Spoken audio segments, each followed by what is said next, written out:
Hey my dolls, welcome back to my channel. I hope everyone else is having a fabulous day because I am not, so that this video is not like a complaining type of video.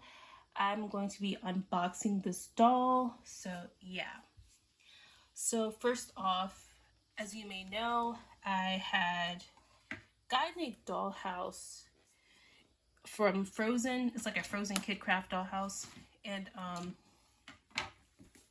trying to figure out how I'm going to open this Barbie. She's so pretty. Okay. Yeah, I got a dollhouse and I basically only wanted the staircase that you see right there. But the lady like kind of refused to go like just sell the staircase, which is perfectly understandable. You know, you want to sell the full set. But one of her selling points was that all the pieces were there. And today I decided not to keep the dollhouse because first of all, I only wanted the staircase to begin with, and now I have like a couple days long project added on to my plate, all because I just wanted the staircase. So I was like, no, I just need to keep no extra things on my plate and just follow my first mind of only having the staircase.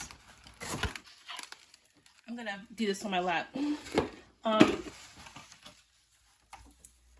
So I was like, maybe I can even keep, I didn't really want the rest of the furniture, but I was interested in the piano. So I go into the bag, and I wasn't here at the garage sale, by the way, my mom was. So she picked it up for me. I go into the bag and the piano is not there.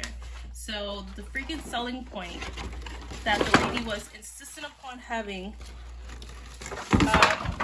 all the pieces together was that all the pieces were there, which if the piano's missing, then that's like a major piece that's not there.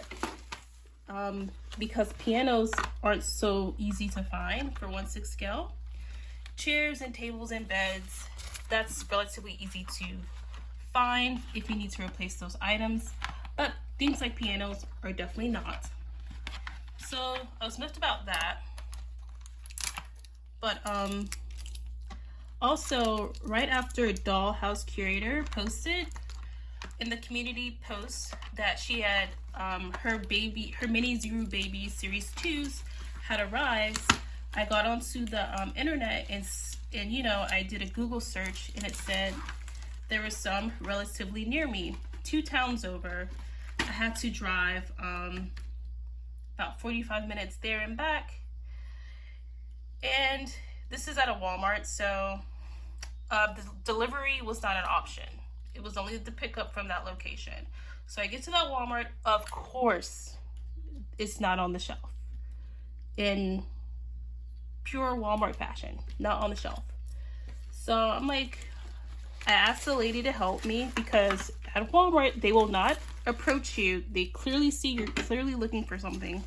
They will not ask, hey, do you need some help? Are you finding everything okay? They don't really do that at Walmart. They do that at Target. But I asked the lady, I was like, hey, do you know what aisle this is on? It says you all have it. And she's like, no, I don't know what aisle it's on. So I said, okay, I'll just order it. Since it says you have it, I'll order it for pickup. And then she says, okay, yeah, and then you just get it from the back. Pick it up from the back. I was like, okay, so I do that. And so as I'm waiting, I'm kind of like walking around a bit, but I'm expecting to see someone on the aisle coming to get the toy, which that doesn't happen. So I placed that order at 107, by the way. So a few minutes later, I keep seeing people bringing pallets out that say Zuru on it, but it's for the seasonal toys like the water guns and everything. So not really the balls. But one of the guys bringing the pallets out, I said, hey, do you know if this is perhaps in the back? He's like, oh, okay, what are you looking for? And I was like, this toy. And he looks it up on his handheld, okay? Notice the first lady I asked did not pull out her handheld to look it up for me, to see if it was in stock or not. So he's like, okay, it's in the back. So he goes in the back and I'm thinking, yay, I'm gonna get the toy, blah, blah, blah. And so he comes out and he's like, I see the case, but my manager won't let me get to it. There's stuff in front of it. My manager told me I can't access it. I can't like just take the stuff from in front of it and get to the case. And then I look at we go back to my order. I look at the time. I was like, okay, how long do I have to wait? It says like 4 o'clock. Mind you, it's still 1 something. And I would have to come back like at 4:07. But I came from 2 towns over. So I was like, okay. And the guy sees the case, but he's just been told not to worry with it. I said, does she know I'm already here and I came from blah, blah, blah? Because he knew that already. And he was like, yeah, I tried to tell her, but she wasn't really trying to hear it. But I was like, is there anyone else I could talk to? He was like, oh yeah, just find someone with a yellow thing on their badge because they're team leads or whatever. So I go to customer service and the lady has a little yellow thing on her badge. She's a team lead. And I say, hey, I ordered this. I ordered it when I got to the store because I was expecting to find it on the shelf, but it's saying for pickup. And I'm already here, but it's saying I have to wait like, what is for like 3 hours. 3 hours. And she was like, just because you ordered in the store doesn't mean they're going to give it to you. So you do have to wait until 4 o'clock to pick this up. And so I just, I walked out and then I was like, maybe I can kill time around this town. And I really didn't feel like being out and about, to be honest with you. So I leave the store basically at 1:30. I really didn't feel like being out and about, and the town was kind of small-ish. There's not really much to do as far as like entertainment-wise. And so after killing about another hour in town, I just cancel the order and go home. And so, yeah, long story short, I'm not really pleased with Walmart. I know technically they didn't do anything wrong because, you know, their policy was their policy. I'm just saying that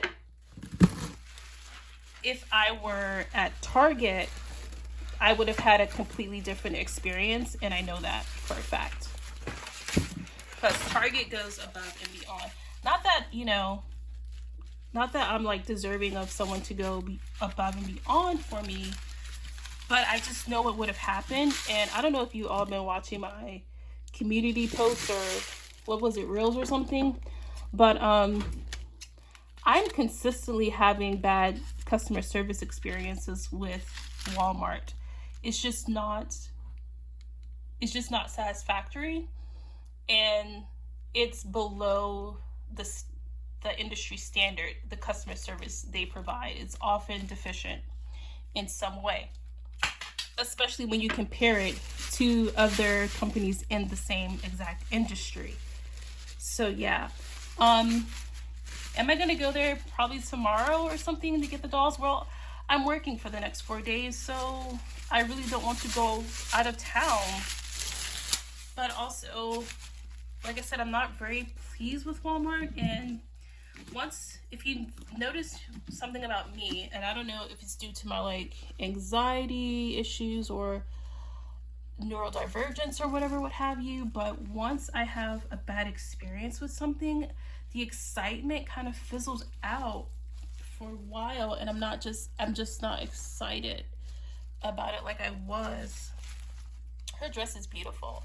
Her rubber band came out, but her hair is so soft, and I love her face mold. Look at that.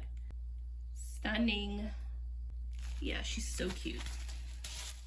She came with a little ball that says 2000. So this doll is like 25 years old. Wow, okay.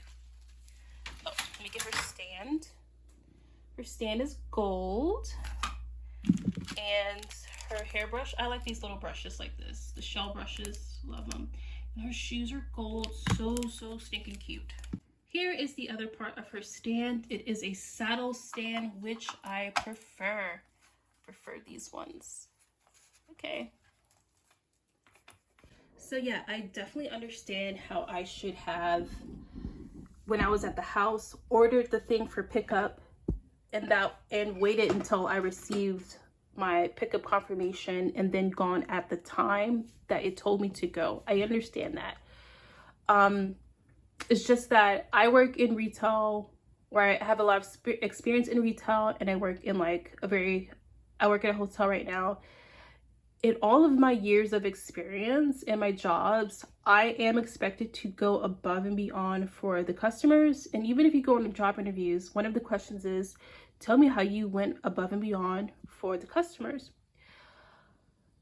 And so I know you are expected to go above and beyond for the customers. It's just that whenever I am a customer and I go into a store, and the going above and beyond just doesn't happen unless I'm at Target, unless I'm at Chick-fil-A, you know.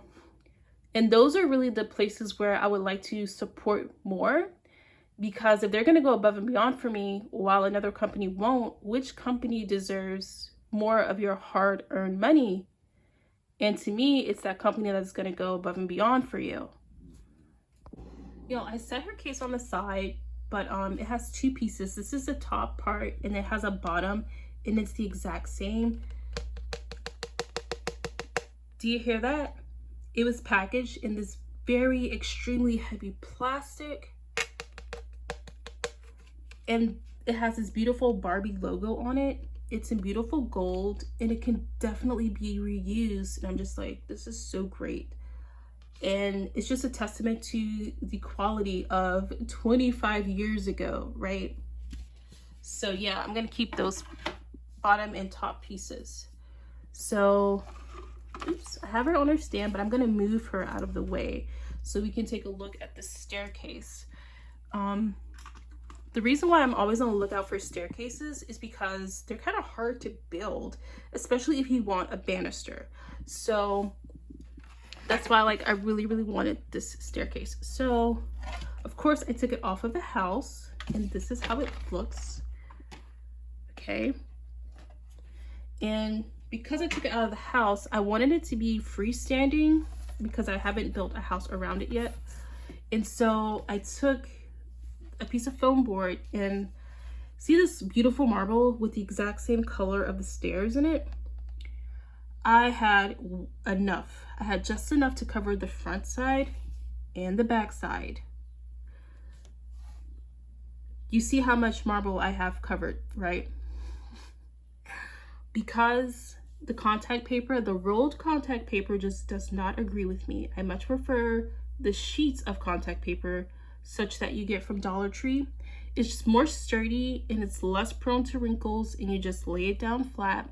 The rolled contact paper, I'm really not impressed with anymore. It's just so hard to work with, and you end up with tons of wrinkles. And so, yeah, that's why it looks plain on the back and like this. And so the back of it was like still white, like where you see the books was white, because only this piece cooperated. And so I'm like, I need something for the back of the stairs, and I thought about doing a bookcase, and I tried it with foam board, but it was getting kind of complicated to make because you had to adjust the height for the stairs and everything like that. And so I remembered I had this washi tape from Hobby Lobby, and I'll show it to you in a bit. And so I pulled the Barbie, I pulled the Mattel, and I went with printed on details. So yeah, I think it works. It works as an under stair bookcase. The plants and everything are a little bit boho chic, or I guess that's the right word. I don't know. It's not like as glam as I would have liked, but that's okay. It still looks nice. So I just wanted to show you the washi tape that I'm referring to, and it is this. It's from the Paper Studio. It's $2.99. I probably got this when Paper Studio is 40% off, which is what I recommend.